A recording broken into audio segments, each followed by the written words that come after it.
الحمد لله نحمده ونستعينه ونستغفره ونعوذ بالله من شرور أنفسنا ومن سيئات أعمالنا من يهده الله فلا مضل له ومن يضلله فلا هادي له وأشهد أن لا إله إلا الله وحده لا شريك له وأشهد أن سيدنا ونبينا ومولانا محمد اللهم صل على محمد وعلى آل محمد كما صليت على إبراهيم وعلى آل إبراهيم وبارك على محمد وعلى آل محمد كما باركت على إبراهيم وعلى آل إبراهيم في العالمين إنك حميد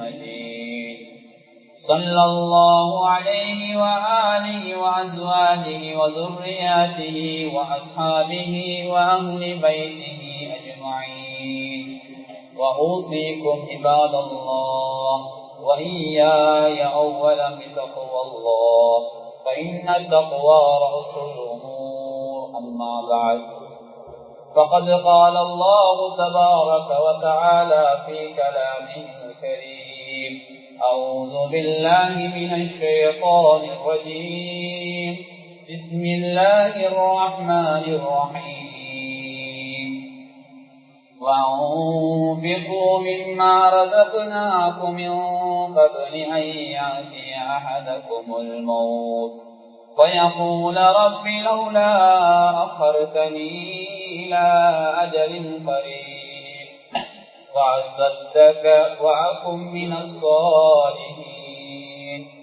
ولن يؤخر الله نفسا إذا جاء أجلها والله خبير بما تعملون صدق الله العظيم. அளவற்ற அருளாளன் நிகரற்ற அன்பாளன் ஏக நாயன் அல்லாஹ் ஒருவனுக்கு புகழ் அனைத்தும் அல்ஹம்துலில்லாஹ். அந்த அல்லாஹ்வின் உயரிய பெயரை கூறி இன்றைய குதுபா பிரசங்கத்தை ஆரம்ப செய்கிறேன். சலாத்தும் சலாமும் என் உயிரிலும் மேலான கண்மணி நாயகம் முஹம்மது முஸ்தபா ஸல்லல்லாஹு அலைஹி வஸல்லம் அன்னவர் மீதும் அன்னாரின் அடிச்சுவடுகளை அனுபவம் பிசகாது தமது வாழ்விலை பின்பற்றி வெற்றிகளை கண்டருமை சஹாபாக்கள், தாபியவுன்கள், சபா உத்தாபியீன்கள், முஸ்லிமான மோமீனான ஆண்கள் பெண்கள் யாவர் மீதும் அல்லாஹ்வுடைய சாந்தியும் சமாதானமும் என்றென்றும் உண்டாவதா. எந்த ஒரு நாளை உலகம் அழிந்ததற்கு பின்னால் மேலான ஜன்மத்துல் ஃபிர்தௌஸ் கூலியாக அவர்களுக்கு கிடைக்கட்டுமாக துஆ செய்கிறேன். அல்லாஹ் கபூல் செய்வானாம். அல்லாஹ்வினுடைய கடமை நிறைவேற்றுவதற்காக அல்லாஹ் விரும்பக்கூடிய இடமாகி அல்லாஹ்வினுடைய மாளிகையிலே நேர காலத்து வந்திருக்கக்கூடிய அல்லாஹ்வின் நல்லடியார்களே, வல்லவர்களே, நல்லவர்களே, வயோதிபர்களே, வாலிபர்களே, சிறார்களே, அல்லாஹ்வை எல்லா சந்தர்ப்பங்களிலும் பயந்து கொள்ளுமாறு பள்ளிக்கு உள்ளே இருக்கின்ற போதும் வெளியிலே இருக்கின்ற போதும் உள்ளூரிலே இருக்கின்ற போதும் வெளியூரில் இருக்கின்ற போதும் தனிமையில் இருக்கின்ற போதும் கூட்டாக இருக்கின்ற போதும் இரவிலும் பகலிலும் இரகசியமாகவும் பரகசியமாகவும் அறிமுகமானவருக்கு மத்தியிலும் அறிமுகம் இல்லாதவருக்கு மத்தியிலும் செழிப்பாக சந்தோஷமான நிலைமையிலும் கஷ்டமான வறுமையான நிலைமையிலும் எல்லா சந்தர்ப்பங்களிலும் அல்லாஹ் எங்களை பார்த்து கொண்டிருக்கிறான் என்ற சிந்தனையோடு இறைச்சோடு வாழக்கூடிய மக்களாக அல்லாஹ் எங்களை கபூல் செய்து கொள்வானாக. அன்பான அல்லாஹ்வின் நல்லடியார்களே, அல்லாஹ் சுப்ஹானஹு வ தஆலா இந்த உலகத்திலே சிரேஷ்ட படைப்பாக மனித குலத்தை அல்லாஹ் படைத்திருக்கிறான். இந்த மனித குலம் நிம்மதியாக வாழ வேண்டும், நாளைய கியாமத்துடைய நாளையிலே நானும் நீங்களும் கை செய்தவர்களுடைய பட்டியலில் சேர்ந்து விடக்கூடாது என்பதற்காக அல்லாஹ் எங்களுக்கு பல சந்தர்ப்பங்களை தருகிறான். அல்லாஹ் தருகின்ற சந்தர்ப்பங்களிலே ஒரு சந்தர்ப்பம் தான் ரமலான் மாதத்தை நானும் நீங்களும் ஆரோக்கியமாக அடைவது. அன்பான அல்லாஹ்வின் நல்லடியார்களே, ரமலான் மாதத்திலே செய்யக்கூடிய வணக்கங்கள் ஏராளம் இருக்கின்றன. அதிலும் குறிப்பாக 7 அமல்களை அடையாளப்படுத்தலாம். அந்த 7 அமல்களிலே 2 அமல்களை தான் உங்களோடு நான் பேசிக் கொள்ள ஆசைப்படுகிறேன். அன்பான அல்லாஹ்வின் நல்லடியார்களே, ரமலானுடைய மாதத்திலே செய்யக்கூடிய விசேடமான 7 அமல்களிலே முதலாவது அமல் சஹர் செய்து நோன்பு பிடிப்பது. வேதக்காரர்களுக்கு மாற்றமாக நாங்கள் சஹர் செய்து நோன்பு பிடிப்பது இது சுண்ணாவாக இருக்கிறது. சஹர் இல்லாமல் சஹர் செய்யாமல் நோன்பு பிடித்தால் 10 நோன்பு கூடும். ஆனால் தக்வா என்ற அடிப்படையிலே, சுண்ணா என்ற அடிப்படையிலே 1 மீட்டர் தண்ணியாவது ஈச்சம்பலமாவது சாப்பிட்டு விட்டு நியத்து வைப்பதுதான் இஸ்லாம் சொல்லி தருகின்ற வழிமுறையாக சுண்ணாவாக இருக்கிறது. எனவே முதல் இபாதத் சஹர் செய்து நோன்பு பிடிப்பது. இரண்டாவது ரமலான் நாட்களிலே செய்யக்கூடிய இபாதத் அன்பானவர்களே இரவு வணக்கம் தராவீஹ் தொழுகை. ரமலானுடைய காலம் இரவுகளும் பகலை போல ஹயாத்தாக்க வேண்டும். இன்றைக்கு என்ன நடந்திருக்குது என்றா, அன்பான அல்லாஹ்வின் நல்லடியார்களே, எங்களுடைய சமூகம் இரவை போல பகலிலும் தூங்கி கொண்டிருக்கிறார்கள். பகலை கூட இரவாக மாற்றி விட்டார்கள். நோம்பு பிடித்தா டயர் ஒன்றுமே செய்ய முடியாது என்று சுபகுக்கு பின்னால் தூங்குகின்ற வழக்கம், லஹருக்கு பின்னால் தூங்குகின்ற வழக்கம். அன்பானவர்களே, இதை நாங்கள் தவிர்க்க வேண்டும். ரமலான் மாதம் தூங்குவதற்குரிய மாதம் அல்ல, இது வணக்கங்களுக்குரிய மாதம். எனவே ரமலானுடைய இரவு பகுதிகள், இரவு நேரங்கள், இரா வணக்கங்கள், தராவீஹ் போன்றவைகளில் ஈடுபட்டு, குர்ஆன் திலாவத் போன்றவை ஈடுபட்டு இரவுகளையும் பகலை போல ஹயாத்தாக்க வேண்டும். மூன்றாவது அமல் ரமலான் குர்ஆனுடைய மாதம். ரமலான் குர்ஆனுடைய மாதம். எனவே இந்த மாதத்திலே குர்ஆனை அதிகமாக நாங்கள் ஓதிக்கொள்ள வேண்டும். நாலாவது இபாதத் ரமலான் மாதம் சதகாவுடைய மாதம். அதிகமாக தான தர்மம் கொடுத்துக் கொள்ள வேண்டும். கஷ்டவான்களுடைய கஷ்டங்களை போக்குவதற்காக அந்த ரமலானை நாம் பயன்படுத்திக் கொள்ள வேண்டும். ஐந்தாவது இபாதத் ரமலானில் செய்யக்கூடிய வணக்கம். அதாவது அன்பானவர்களே, ரமலானுடைய மாதத்திலே ஸல்லல்லாஹு அலைஹி வஸல்லம் அவர்கள் உம்ரா செய்யுமாறு எங்களுக்கு ஏவிருக்கிறார். ரமலானுடைய காலத்திலே செய்யக்கூடிய உம்ராவுக்கு ஹஜ்ஜுடைய சவாப் என்றார். இன்று எங்களுக்கு தெரியும், ஹஜ்ஜுக்கு செல்வதாக இருந்தா சுமார் 15 லட்சத்துக்கு மேற்பட்ட ஒரு தொகை தேவைப்படுகிறது. ஹஜ் செய்வதற்காக 3-4 லட்சங்களை கொடுத்து ஒரு உம்ரா செய்து விடலாம். எனவே நோம்புடைய காலங்களில் யாருக்கெல்லாம் உம்ரா செய்ய முடியுமோ அதை நிறைவேற்றி ஹஜ்ஜுடைய சவாபை நாம் அடைந்து கொள்ள முயற்சி எடுப்போம். இந்த காலம் தவறிவிட்டால் வரும் காலங்களில் கூட அந்த அமலை செய்வதற்காக முயற்சி எடுப்போம். அன்பானவர்களே, ரமலானுடைய காலத்திலே செய்யக்கூடிய 6வது வணக்கம் இஅ்திகாஃபுடைய அமல். கடைசி பகுதிகளில் ஸல்லல்லாஹு அலைஹி வஸல்லம் அவர்கள் கடைசி 10 நாட்கள் ஸல்லல்லாஹு அலைஹி வஸல்லம் மனைவிமார்கள் சில சந்தர்ப்பங்களில் கடைசி 20 நாட்கள் இப்படியாக கடைசி பகுதியை ஹயாத்தாக்கி இருக்கிறார். கடைசி பகுதிகளில் மிகவும் குறிப்பாக கடைசி 10 நாட்களில் இஅ்திகாஃப் இருக்கின்ற அமலில் ஈடுபட்டுக் கொள்வது. 7வது அமல் ரமலானுடைய காலத்தில் செய்யக்கூடிய அமல் துஆ இஸ்திக்ஃபாரிலே அதிகமாக கடைசி பகுதியில் ஈடுபடுவது. இந்த ஒற்றைப்படை நாளை லைலத்துல் கத்ரை அடைந்து கொள்வதற்காக அதிக சிரமம் எடுப்பது. ரமலானுடைய காலம் என்பதே துஆ இஸ்திக்ஃபாருடைய காலம்தான், தௌபாவுடைய காலம்தான். என்றாலும் கடைசி பகுதியில் அதிகமாக சிரமம் எடுத்துக் கொள்வது அன்பானவர்களே. ஏனென்றால் ரமலானுக்கு அல்லாஹ் தனியான சிறப்புகளை கொடுத்திருக்கிறார். சைத்தானுக்கு இந்த காலத்துல வேற ஒன்றுமே கிடையாது. விலங்கிடப்பட்டிருக்கின்ற சைத்தான் சுவர்க்கம் அலங்கரிக்கப்பட்டிருக்கின்ற மாதம், நரகம் இழுத்து மூடப்பட்டிருக்கின்ற மாதம், ஒரு சுண்ணத்துக்கு பருதுடைய கூலியை தருகின்ற மாதம், ஒரு பருதுக்கு 70 பருதுடைய கூலியை தருகின்ற மாதம். கண்ணியமானவர்களே, நோம்பு திறக்க ஏற்பாடு பண்ணியவருக்கு நோம்பு நோட்டருடைய கூலியை கொடுக்கின்ற மாதம். இப்படி ஏராளமான சிறப்புகளை தன்னகத்தே கொண்ட மாதம் தான் ரமலான் மாதம். எனவே இதில் செய்யக்கூடிய விசேடமான 7 அமல்களை நான் நினைவுபடுத்தினேன். அதிலே 2 அமல்களை உங்களோடு பேசிக் கொள்ளலாம் நினைக்கிறேன். அன்பானவர்கள், அதிலே விசேடமான அமல்களிலே ஒரு அமல் தான் குர்ஆன் திலாவத்துடைய அமல், குர்ஆனுடைய அமல். அன்பான அல்லாஹ்வின் நல்லடியார்களே, இந்த உலகத்திலே நாளுக்கு நாள் குர்ஆனை ஏற்றுக்கொள்ளக்கூடிய மக்கள் கூடிக்கொண்டு போகிறார்கள். குர்ஆன் யாருக்கும் அலுப்பு வந்தது கிடையாது. நானும் நீங்களும் குர்ஆன் எவ்வளோ ஓதுகிறோம். சூரத்து ஃபாத்திஹா 17 தடவைகள் ஓதுகிறோம். யாருக்கும் அலுப்பு வந்தது கிடையாது. குர்ஆனை எவ்வளோ கேட்கிறோம். கண்ணியமானவரே, குர்ஆனை நாம் கேட்க மாட்டேன் என்று சொன்னவர்கள் யாரும் இல்லை. அந்த அளவு குர்ஆனுடைய அந்த ஓசை அந்த அழகு கேட்க கேட்க ஆசையை தூண்டுகிறது. எனவே குர்ஆனுடைய அமல் மிக மிக முக்கியமானது. அல்லாஹ் பரிசுத்த அல் குர்ஆனிலே ரமலானை அறிமுகப்படுத்துகின்ற போது ஷஹ்ரு ரமலான் அல்லதி உன்ஸில ஃபீஹில் குர்ஆன் ஹுதல் லின்னாஸி வ பையினாத்தின் மினல் ஹுதா வல் ஃபுர்கான். அல்லாஹ் சொல்லுகிறான், ரமலான் மாதம் எத்தகைய மாதம் என்றால் அதில் தான் குர்ஆன் அருளப்பட்டது. குர்ஆனை அல்லாஹ் உங்களுக்கு தந்த மாதம் என்று அல்லாஹ் குர்ஆனிலே ரமலானை அறிமுகப்படுத்துகின்றான். அன்பானவர்களே, எங்களுக்கு தொழிலுக்கு வழிகாட்டி, எங்களை குடும்பத்துக்கு வழிகாட்டி, எங்களுக்கு நேரான பாதையை காட்டக்கூடிய ஹிதாயத்தை காட்டக்கூடியது குர்ஆன். குர்ஆனோடு நெருங்கிய தொடர்பை வைத்துக் கொள்ளக்கூடிய ஒருவரும் வழி தவற மாட்டார்கள். எனவே குர்ஆனோடு நெருங்கிய தொடர்பை ரமலானுடைய காலம் மாத்திரமல்ல, இதர காலங்களில் கொண்டது. ரமலானிலே மாத்திரமல்ல, குர்ஆனுக்கு செய்யக்கூடிய கடமைகள் ஏராளம் இருக்கின்றன. சுருக்கமான 5 கடமைகள் நினைவுபடுத்துகின்றன. முதலாவது கடமை குர்ஆனை ஓத வேண்டும். குர்ஆனை ஓதுவது என்பது ஒரு கவிதையை படிப்பதை போல, ஒரு நூலை படிப்பதை போல, செய்தி வாசிப்பதை போல குர்ஆனை ஓத முடியாது.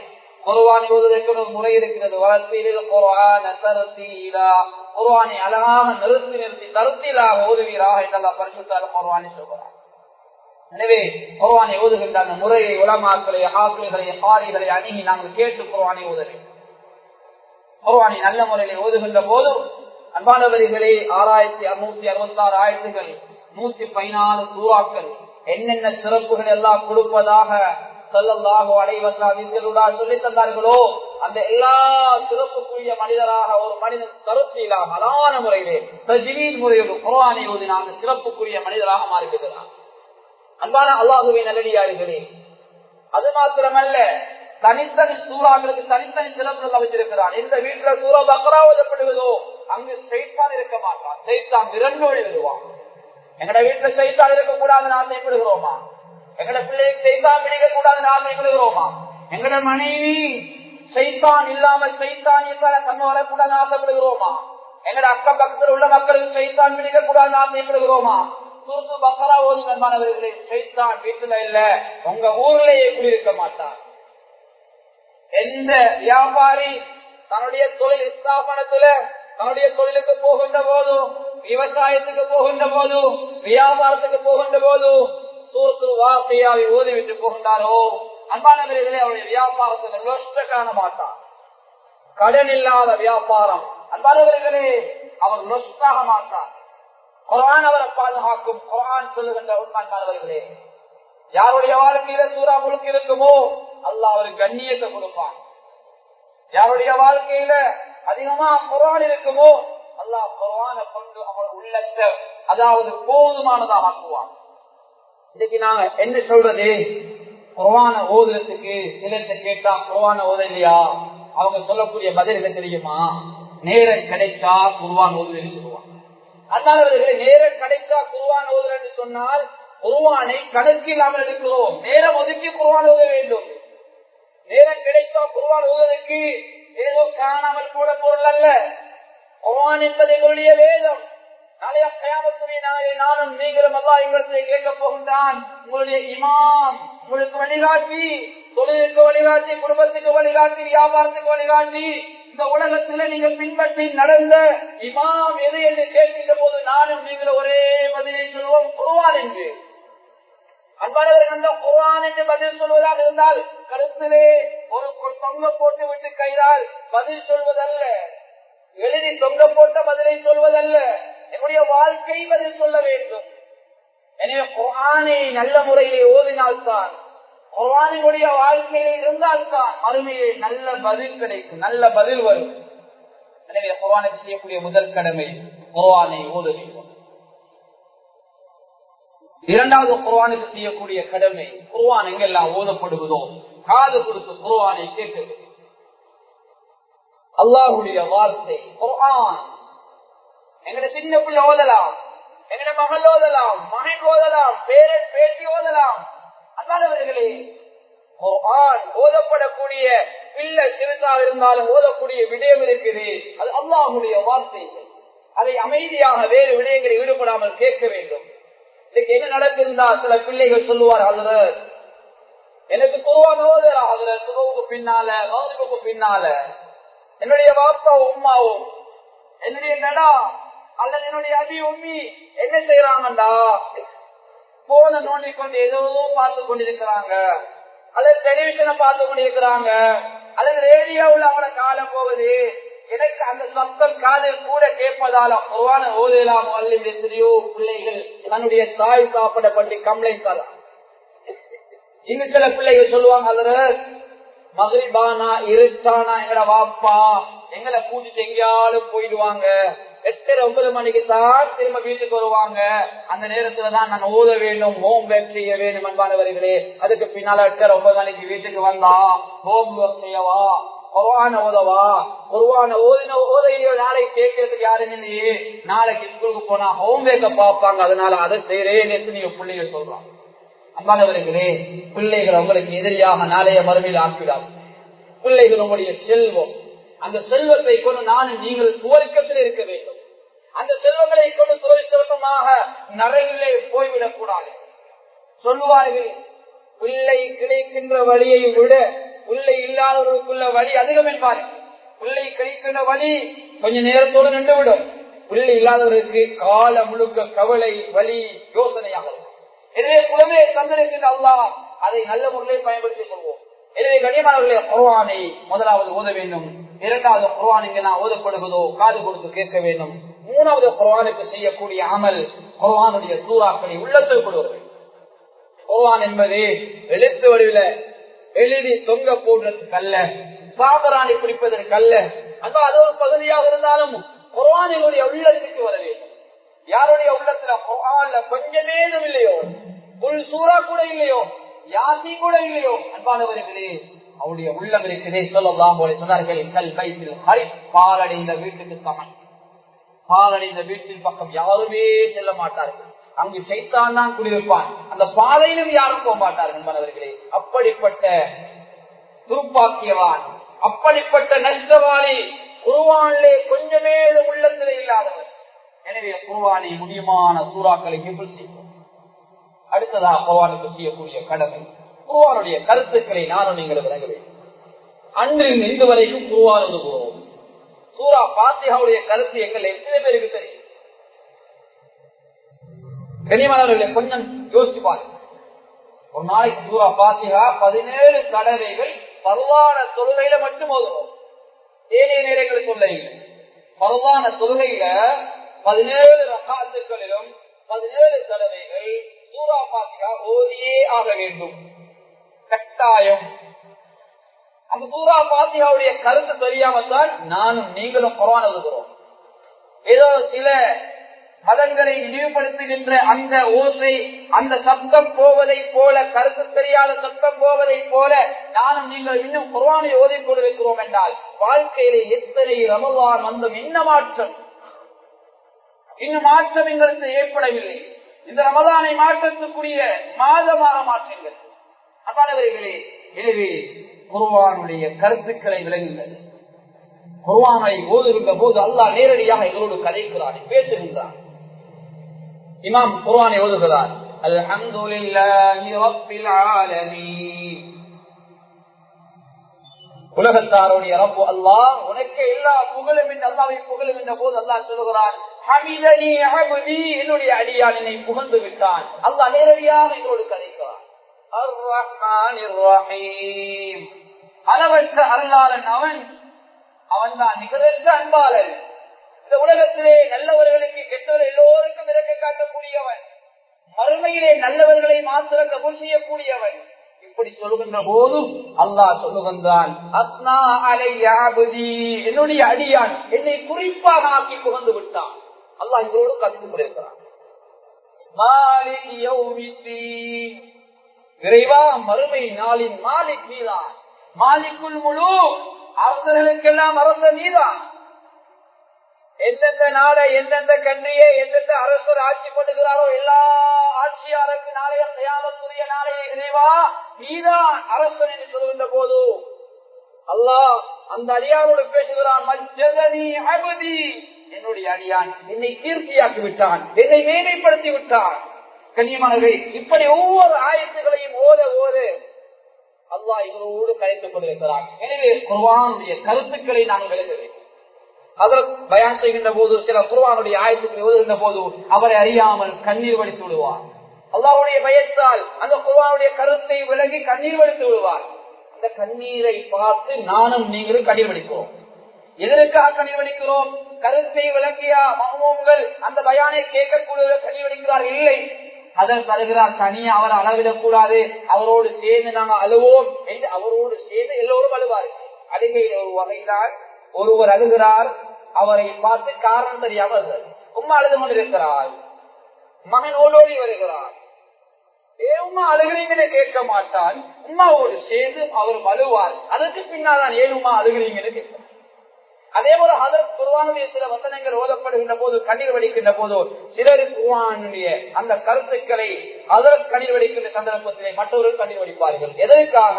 அது ஹதரத் கண்ணீர் வடிக்கிறதுக்காக. கண்ணியமானவர்களே, எங்களுக்கு கண்ணீர் வர வேண்டும் என்றால் நானும் நீங்களும் குர்ஆனுடைய கருத்துக்களை விளங்க வேண்டும். கருத்துக்களை விளங்குவோம். அடுத்ததாக கண்ணியமானவர்களே, குர்ஆனுக்கு செய்யக்கூடிய கடமை. குர்ஆனை ஓதுகின்றோமா? குர்ஆனை ஓதுகின்றதை கேட்கின்றோமா? குர்ஆனை ஹிஃப்ஸ் செய்கின்றோமா? குர்ஆனுடைய கருத்துக்களை விளங்குகின்றோமா? அந்த குர்ஆனை வாழ்க்கையிலே நடைமுறைப்படுத்தி அந்த குர்ஆனை, அந்த இமாமை, அந்த அல்லாஹ்வுடைய வேதத்தை மற்றவர்கள் சொல்லிக் கொடுக்க வேண்டும். இது எங்களுடைய ஆகப்பெரிய கடமை. குர்ஆன் என்பது எங்களுக்கு சொந்தமானதல்ல. அல்லாஹ் பரிசுத்த அல் குர்ஆனிலே எங்கேயுமே சொல்லியுள்ள குர்ஆன் முஸ்லிம்களுக்கு சொந்தமானதல்ல. ஹுதல்லின்னாஸ், மனித சமுதாயத்துக்கு நேர்வழி காட்டக்கூடியது. உலகத்தாருக்கு நேர்வழி காட்டக்கூடியது. நன்மை தீமையை பிரித்தறிவிக்கக்கூடியது, உலக மக்களுக்கு நன்மை தீமையை பிரித்தறிவிக்கக்கூடியது இந்த மனித சமுதாயத்துக்கு என்று அல்லாஹ் பரிசுத்த அல் குர்ஆனிலே பல இடங்களிலே குர்ஆனை காசாக எங்களுக்கு சொந்தமாக பேசவில்லை, ஆமாக பொதுவாக பேசுகிறார். ஒரு உலகத்துக்கு நேர்வழி காட்ட வந்த குர்ஆன். அன்பானவர்களே, எனவே இந்த கடமைகளை பேணி குர்ஆனோடு நெருங்கிய தொடர்பை இந்த ரமலானில் நாங்கள் ஏற்படுத்திக் கொள்வோம். அடுத்ததாக ரமலானில் செய்யக்கூடிய விசேடமான அமல் சதகாவுடைய அமல். ஏனைய காலங்களை போல அல்ல. இந்த வருடம் அன்பானவர்களே, மக்கள் அதிகமாக கஷ்டத்திலேயே வாடிக்கொண்டிருக்கிறார். எத்தனையோ வியாபாரிகளின் வியாபாரம் கீழே விழுது. நல்லவர்களா இருந்தவர்கள் சென்ற நோம்பலை எத்தனையோ பேர் கஞ்சி கொடுத்தார்கள். இன்றைக்கு அவங்க அந்த கஞ்சி லிஸ்ட்ல காணல, லொஸ்டாகி விட்டார்கள். அன்பானவர்களே, அல்லாஹ் பாதுகாக்க வேண்டும். அப்படியான நிலைமை எனக்கும் உங்களுக்கு வந்துவிடக் கூடாது என்பதற்காக அல்லாஹ் ஒரு இபாதத்தை தந்திருக்கிறான். அதுதான் சதகாவுடைய இபாதத். பொருளாதாரம் அதிகமாக இருந்தா ஜக்காத்தை கொடுத்து பொருளாதாரத்தை சுத்தப்படுத்திக் கொள்ளுங்க. யாருடைய பொருளாதாரம் ஜக்காத்துடைய அந்த நிசாபை அடையவில்லையோ, அதை விட குறைவாக இருக்கிறதோ, அவர்கள் தான தர்மம் கொடுத்து அந்த பொருளாதாரத்தை பாதுகாத்துக் கொள்ளுங்கள். பொருளாதாரத்துக்காக பெரிய பாதுகாப்பும் சதக்காவும் ஜக்காத்து. சதக்கா ஜக்காத்து எந்த பொருளாதாரத்தில் இல்லையோ அந்த பொருளாதாரம், யார் பொருளாதாரத்தை திரட்டி கஷ்டப்படுகின்றாரோ அவரிடமிருந்து பறிக்கப்படும். அல்லது அவரிடமிருந்து பறிக்கப்படவில்லையா, அடுத்த பரம்பரை, அடுத்த ஜெனரேஷன் பறிக்கப்படும். தாயும் தகப்பனும் வியாபாரத்திலே கொடி கட்டி பறந்திருப்பார்கள். ஆனால் அந்த பாக்கியம் பிள்ளைக்கு கிடைக்காது, பேரனுக்கு கிடைக்காது. ஏன் காரணம்? அல்லாஹ்வுடைய கட்டளை அந்த பொருளாதாரத்தை நிறைவேற்றப்படவில்லை. எனவே அன்பானவர்களே, அல்லாஹ் தந்திருக்கின்ற பொருளாதாரங்களை கொண்டு இந்த ரமலானுடைய காலத்தில் அதிகமாக தர்மங்களில் ஈடுபடுங்கள். அல்லாஹ் இருக்கிறானே, அல்லாஹ் இரக்கமான ரப்பு. நாங்கள் கொடுத்தால் திரும்பி அல்லாஹ் கொடுப்பவன் அல்ல, கொடுத்ததை விட பல மடங்கு அல்லாஹ் கொடுப்பவன். நாங்கள் 1 ரூபாய் கொடுத்தால் அல்லாஹ் 10 ரூபாய் எங்களுக்கு தருவான். நாங்க 10 ரூபாய் கொடுத்தால் அல்லாஹ் எங்களுக்கு 100 ரூபாய் தருவான். நாங்க 100 ரூபாய் கொடுத்தால் அல்லாஹ் எங்களுக்கு 1000 ரூபாய் தருவான். நாங்க 1000 ரூபாய் கொடுத்தால் அல்லாஹ் எங்களுக்கு 10,000 ரூபாய் தருவான். நாங்க 10,000 ரூபாய் கொடுத்தால் அல்லாஹ் எங்களுக்கு 1 லட்சம் தருவான். அன்பானவர்கள், எதை சொல்கிறேன்னா, நாங்கள் கஞ்சத்தனப்படாமல் கொடுக்கின்ற போது நிச்சயமாக அல்லாஹ் எங்களுக்கு அள்ளி வாழ்கிறான். நாங்க தான் கிள்ளி கொடுக்கிறோம், நாங்க தான் எண்ணி கொடுக்கிறோம், நாங்க தான் அளந்து கொடுக்கிறோம், நாங்க தான் ஆளை பார்த்து கொடுக்கிறோம். அன்பானவர்களே, அல்லாஹ் அப்படி அல்ல. அல்லாஹ் தாராளமாக கொடுக்கிறார், தாராளமாக கொடுக்கிறார். அல்லாஹ்வுடைய ஹதானா எப்போ இருந்து கொண்டு இருக்குது. எங்களுக்கு கஷ்டம் வரல, ஒரு நேரம் நாங்க பட்டினி நிக்கல. அன்பானவர்களே, அல்லாஹ் எங்களுக்கு தந்து கொண்டுதான் இருக்கிறான். யாரெல்லாம் கொடுக்காம தடுத்து வைக்கிறாங்களோ அல்லாஹ்வும் அவர்கள் கொடுக்காமல் தடுத்து வைத்துடுவான். யாரெல்லாம் கொடுக்காமல் பதுக்கி வைக்கிறாங்களோ அல்லாஹ் அவர்கள் கொடுக்காமல் பதுக்கி வைத்து விடுவான். யாரெல்லாம் எண்ணி கொடுக்கிறாங்களோ அல்லாஹ்வும் அவங்களுக்கு எண்ணி கொஞ்சம் தான் கொடுப்பான். கண்ணியமானவர்களே, எனவே அதிகமாக தர்மம் கொடு. அல்லாஹ் பரிசுத்த அல் குர்ஆனிலே ஒரு இபாதத்துடைய பெருமதியை வழங்கப்படுகிறார். சில வணக்கங்கள் விடுபட்டா மனிதனுக்கு கவலை வராது. ஆனா சதக்காவுடைய இபாதத் எங்களோட வாழ்க்கையில் இல்லைன்னா சக்கராத்துல கவலை வரும். وَأَنْفِقُوا مِمَّا رَزَقْنَاكُمْ مِنْ قَبْلِ أَنْ يَأْتِيَ أَحَدَكُمُ الْمَوْتُ. சக்கராத்துடைய சந்தர்ப்பம், உயிர் போகுது, யா அல்லாஹ் ஆயுள் பிச்சைக்கப்பா, யா அல்லாஹ் இன்னும் கொஞ்ச நேரம் திருப்பி அனுப்பு. இந்த உலகத்துல நான் வாழ்ந்தது போதாது, இந்த கொஞ்ச நேரம் அனுப்பு. எதற்காக? உழைப்பதற்காக அல்ல, சம்பாதிப்பதற்காக அல்ல. சம்பாதிப்பதை வாழும்போது கொடுக்கவில்லை. சக்கராத்துடைய சந்தர்ப்பத்தை எல்லா இடத்தையும் கேட்கிறான், யா அல்லாஹ் இன்னும் கொஞ்சம் ஆயுளை எனக்கு போட்டால் நான் சம்பாதித்தது என்னிடத்தில் இருக்கிறது, இதை கொடுத்து விட்டு வருகிறேன். கண்ணியமானவர்களே, அல்லாஹ் கொடுக்க மாட்டான். அந்த குர்ஆனுடைய ஆயத்தில் அல்லாஹ் சொல்கிறான், இப்படி தர்மம் கொடுத்து நகருடைய பற்றி நான் சேர்த்து வாரேன். அல்லாஹ் யாருக்கு அவகாசம் கொடுக்க மாட்டான். அன்பானவர்களே, தர்மம் என்று சொல்வது நாங்கள் விலகிக் கொள்ளணும். சிலர் நினைக்கிறது கையால ஏதாவது கொடுப்பதுதான் தர்மம். கொடுக்கிறோம், உண்ண கொடுக்கிறோம், ஏதாவது குடிபானம் குடிக்கிறோம், அல்லது ஏதாவது கஷ்டத்தை போக்குறோம், ஒரு பெண்ணின் வேலை செஞ்சு கொடுக்கிறோம், வீடு கட்டி கொடுக்கிறோம், டாய்லெட் கட்டி. எண்ணியமானவரை இதெல்லாம் நாங்கள் எங்களுடைய பொருளாதாரத்தால் செய்யக்கூடிய தர்மங்கள். இன்னொரு வகையான தர்மம் இருக்குது. யாராவது கேட்டு வராங்க உண்மையில கொடுக்கிறதுக்கு, இந்த கால கஷ்டம் தான். யாராவது கேட்டு வராங்க, எனக்கு கஷ்டம் தெரியாதா, இந்த நேரம் சரியா வாரல் விரட்டக்கூடாது. அவர் சிரிச்சு நல்லா இருந்ததான், இதுக்கு முன்னு பொங்கலமா நிறைய பேர் வந்தாங்க கொடுத்ததா, இந்த முறை எனக்கு கொஞ்சம் கஷ்டமா இருக்குது, வருங்காலத்துல இந்த பக்கம் வந்தா நீங்க வாங்க, கண்டிப்பா நான் உதவி செய்யறேன். முகத்துல ஒரு சிரிப்பை ஏற்படுத்தி எடுக்கணும். எந்த மார்க்கமும் சொல்ல இல்ல புன்னகை தர்மம் என்று சொல்லுது. இஸ்லாம் தான் சொல்லுது புன்னகையும் தர்மம். அது மாத்திரம் அன்பானவர்களே, உங்களுக்கு நிறைய நலவுகளை செய்யலாம். சல்லிதான் வேணும் தர்மம் கொடுக்கல. இன்னைக்கு நான் காலையில புத்தகத்திலிருந்து இந்த பயானுக்கு வரும்போது கிலவுல வந்து பைக்க போட்டுட்டு பஸ் ஏறி வந்தேன். கண்ணியமானவர்களே, எங்க ஊர்ல இருந்து கிட்டத்தட்ட கிலவுக்கு வாரத்துக்கு உறவர் எடுக்கும். உறவருக்கு எப்பொழுது 6 மணிலிருந்து 7 மணி அந்த எப்பொழுது நான் வர சொல்ல கிட்டத்தட்ட 20க்கு மேற்பட்ட வீதி லாம்புகள் ஓபன் அவருக்கு நான் ஓபன் வந்தேன். எவ்வளவு பெரிய தர்மம் தெரியுமா இதெல்லாம்? கிட்டத்தட்ட அந்த வீதி லாம்பு 20க்கு மேற்பட்ட வீதி லாம்புகள், ரோட்ல 10 லைட்கள், இதெல்லாம் அப்படியே ஒரு மனுஷியான பத்தி கொண்டிருந்தா சுமார் 1000 ரூபாய்க்கு மேல லைட் பில் போகும். இது ஒரு தர்மம் இல்லையா? கொஞ்ச நேரத்தோட ஒரு பயணம் போங்க. 10 காலைக்கு நான் பள்ளிக்கு வந்து சேர்ந்தேன்.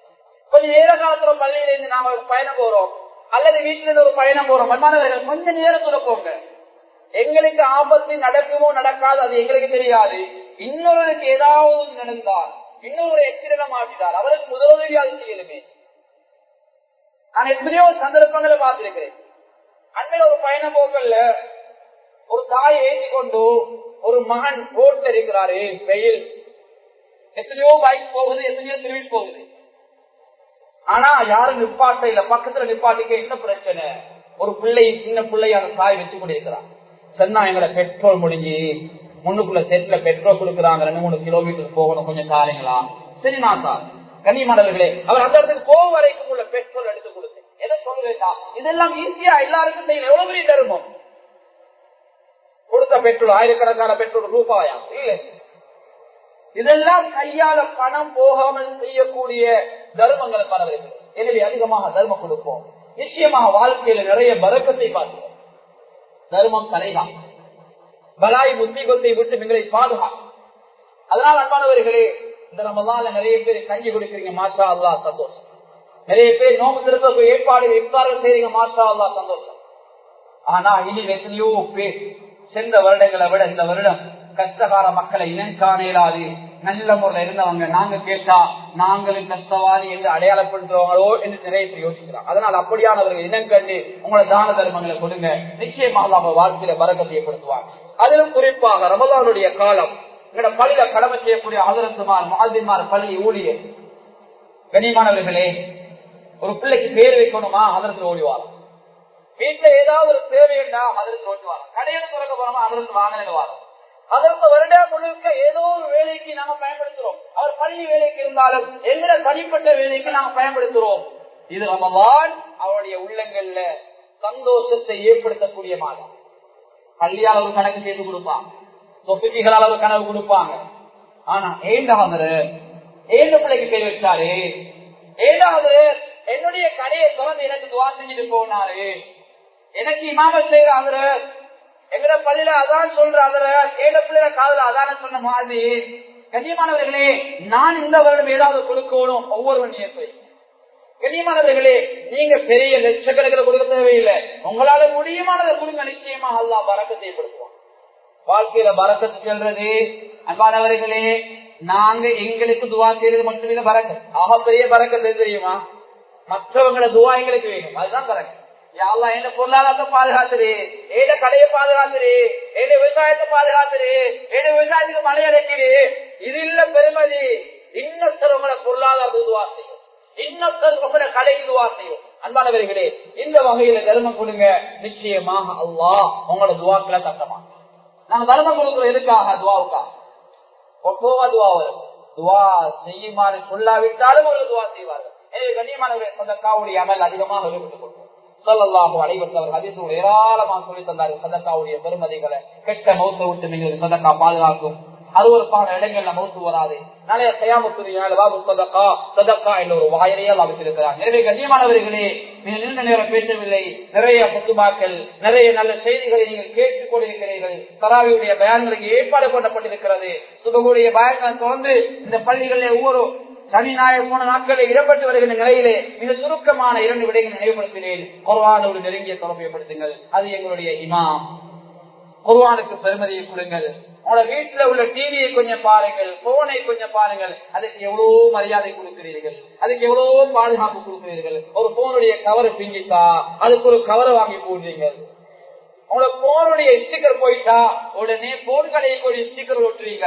ஆனா குர்ஆனை பாருங்களே, ஒவ்வொரு குர்ஆன் எங்க இருக்கு. எனவே கண்ணியமானவர்களே, குர்ஆனோட சங்கையான முறையில் மரியாதை நடந்து கொடுங்க, சதக்காவுல அதிகமாக ஈடுபட்டுக் கொள்ளுங்க. அல்ஹம்துலில்லாஹ், அந்த ஊர்ல இருக்கக்கூடிய மக்கள், இந்த கிராமத்தில் இருக்கக்கூடிய மக்கள் மாஷாஅல்லாஹ் தர்மம் கொடுப்பதில் மேலானவர்கள். அல்லாஹ்வுடைய வாழ்க்கையில பரக்கத் செய்யணும். எனவே கண்ணியமானவர்களே, தான தர்மத்தில் அதிகமாக ஈடுபட்டுக் கொள்வோம். எனவே வல்லவன் அல்லாஹ் சுப்ஹானஹு வ தஆலா கிடைத்திருக்கும் இந்த ரமலானை வாழ்க்கையிலே கிடைத்த கடைசி ரமலானாக எண்ணி அதிகமாக வணக்க செய்யக்கூடிய கூட்டத்தில் எங்களை சேர்த்துக் கொள்வானாக. யா அல்லாஹ், எங்களுடைய குர்ஆன் கிடைக்கும் யா அல்லாஹ், எனவே அதுகளை மன்னித்து நல்ல முறையில் குர்ஆன் ஓதக்கூடிய நிலைமைகளை எப்படி தருவாயாக. யா அல்லாஹ், வீட்டுல கண்ணியமாக குர்ஆனை பாதுகாக்கூடிய ஆக்கிடுவாயாக. குர்ஆனை பின்பற்றி நடக்கக்கூடிய மக்களாக எங்களை கபூல் செய்து கொள்வாயாக.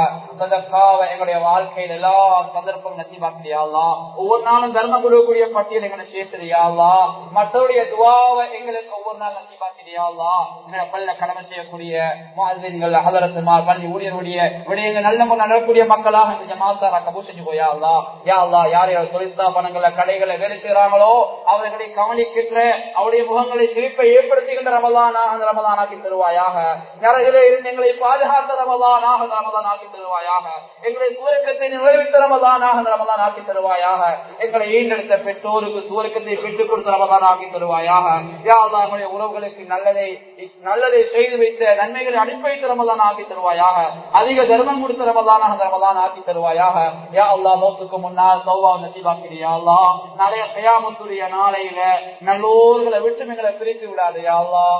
நல்லோர்களுடைய சேர்த்து யா அல்லாஹ். நபி ஸல்லல்லாஹு அலைஹி வஸல்லம் ஷஃபாஅத்தை எங்களுக்கு வாஜிபாக்கிறியா அல்லாஹ். இந்த துஆவை தனிப்பெரும் கிருபையை கொண்டு ஏற்றுக்கொள்ளுடைய யா அல்லாஹ். 2வது வெள்ளிக்கிழமை